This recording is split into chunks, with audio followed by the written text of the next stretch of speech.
Yes, I will tell them that there's really always something to do here. It will interest you to know that most of those who are trafficked spend money to be trafficked. They pay heavily. Nobody does it for free. These traffickers are very greedy. They make these people pay for the trips. And then when they get to the destination countries, they also make sure they squeeze them and rip them of every penny they work for. So yes, how poor can you be if you pay as much as 250,000 naira to 1,000,000 naira to get trafficked? You can use that in Nigeria to make something of yourselves. I know of women who have, lived on selling akara, and they've paid, their children's school fees. They built houses from doing that. Women who started selling rice on the streets have grown to build restaurants. People need to begin to look inwards. Not everyone can work in the offices, but you can always find something to do here in Nigeria. There's a lot to do. The market is there. The population is there. You don't just keep looking out and thinking, oh, once you go out of the country, that is, it's paradise, you're going to make it. There's always something to do. Have they ever stopped to wonder and ponder, if Nigeria is that bad, why do we have so many Europeans in Nigeria? They are seeing something that we cannot see. So it's time for us to open our eyes and begin to look around us. What we are looking for outside Nigeria is just all around us in Nigeria. We need to begin to learn to look inwards and make do with what we have in Nigeria to make something of ourselves. Last year, I don't know if you came across this report by NOI polls investigating the motivations for irregular migration. Now, in that study, they found out that migrants know that things are tough out there, but they still choose to travel because they do not see any economic or social opportunities to prosper in Nigeria, particularly in Edo and Delta. That's according to the NOI report.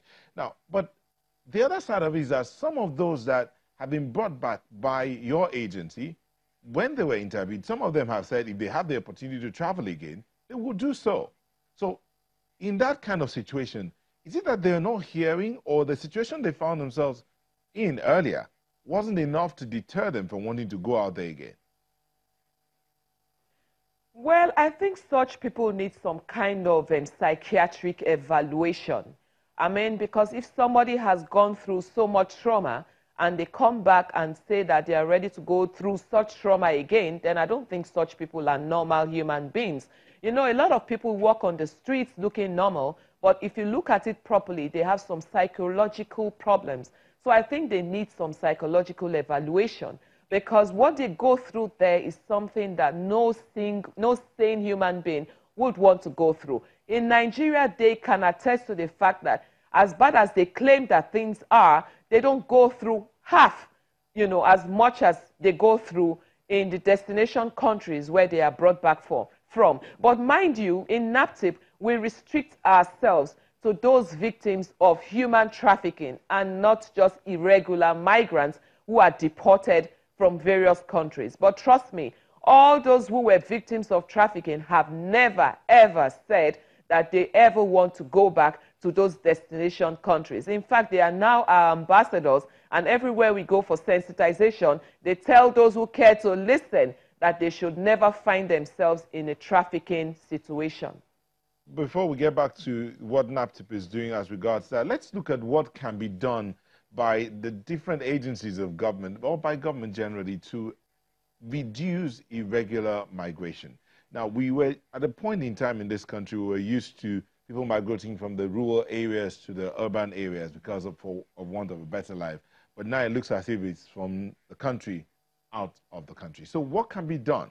What should be put in place to reduce, maybe not eliminate completely, reduce the amount of migration in the country, out of the country? Well, getting jobs, more jobs for people to do, encouraging people to go into farming. Farming is a place that we've not really gotten to the peak of our potentials. There's so much to do. We've got so much land in Nigeria. Encourage people to farm, give them the necessary tools that they require to farm. Then I would also think that introduction of skill acquisition programs in primary and secondary schools is also very important.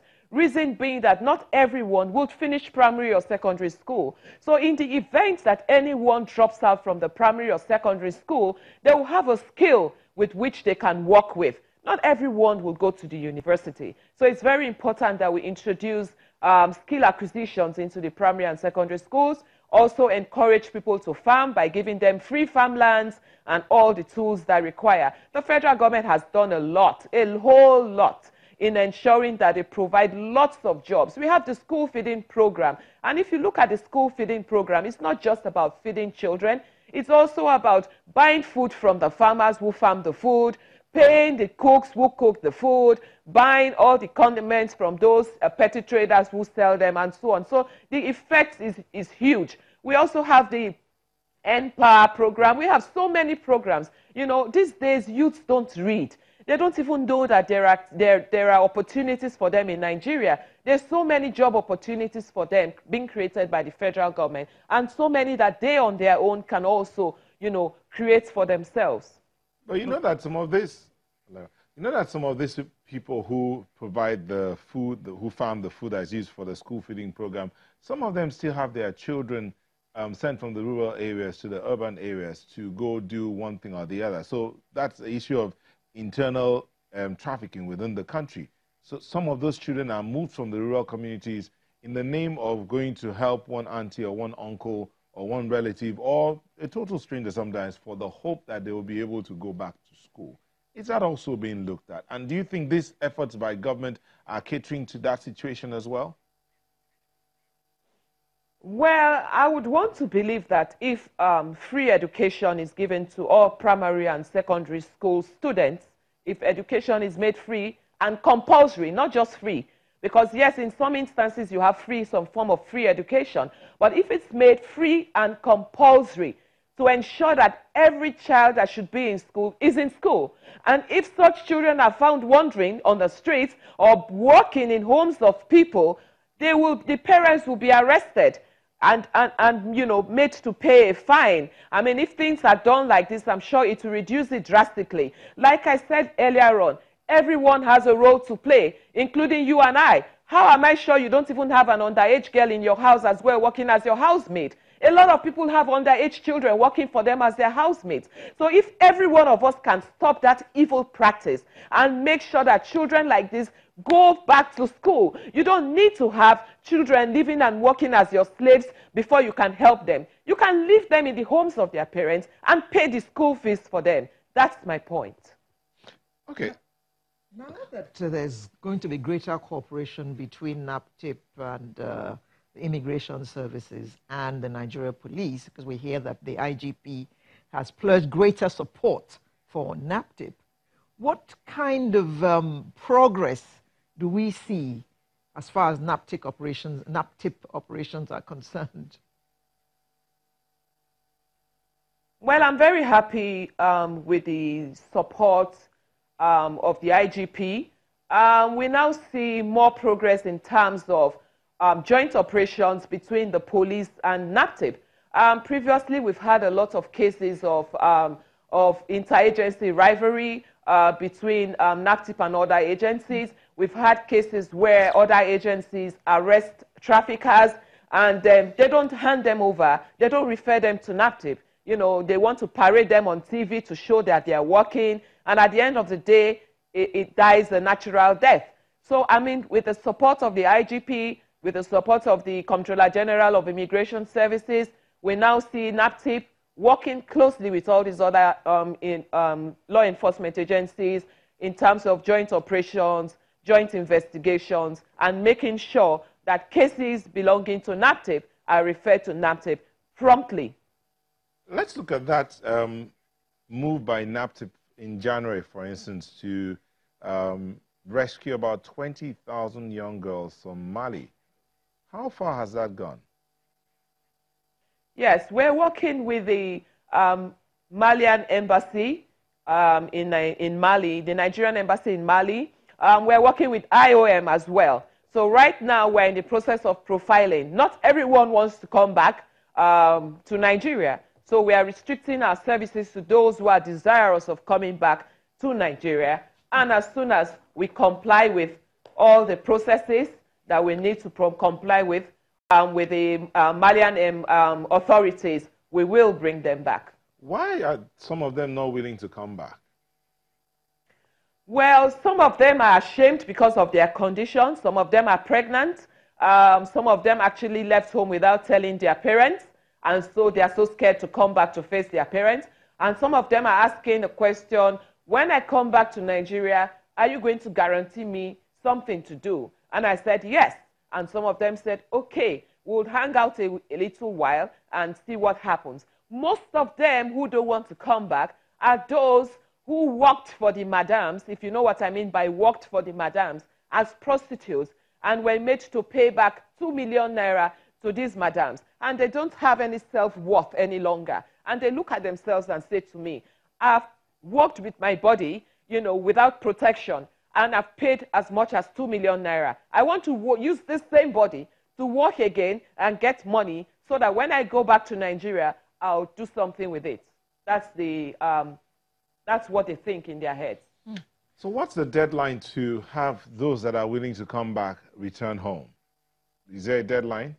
Well, yes. We're looking at between now and end of December, because it's not something that is a one-day event. There are so many of them, and they're going to be coming back in batches. So we're giving ourselves between now and December. Now, there was a raid on a hotel in Abuja where traffickers apparently had harbored some girls and were using some of them for prostitution and all that. Please tell us about that, and tell us how you found out that that was going on, that the raid took place. Yeah, there are so many brothels in Abuja. Not just in Abuja, there are so many brothels all over Nigeria where young girls are shipped out from rural communities. Very young, beautiful girls shipped out from rural communities and put in these brothels. And then they have the madams controlling these girls, who make them sleep with as many as 10 to 15 men every day. And then they take the money from them. Now we have our surveillance department, and they've been carrying out surveillance based on intelligence, of course. They were carrying out the surveillance in a few hotels or brothels like that, and then we finally struck on the day of the operation. And we hope to be carrying that operation across board from time to time, so that we seal off such premises, arrest the traffickers, rescue the girls, and ensure that those brothels never run again. In closing, how can we reduce this issue of illegal migration? And please do that in 1 minute if you can. Well, like I said earlier on, make sure that you create the enabling environment. The federal government is doing a lot in that regard. Ensure people go to school, make school compulsory, free and compulsory education for primary and secondary schools, introduction of skill acquisition programs in primary and secondary schools. I think this will help. Oka Donley, Director of the National Agency for the Prohibition of Trafficking, NAPTIP. Thank you very much for coming to share your thoughts with us this morning. Sunrise will return after this short break with another interesting conversation. Do join us.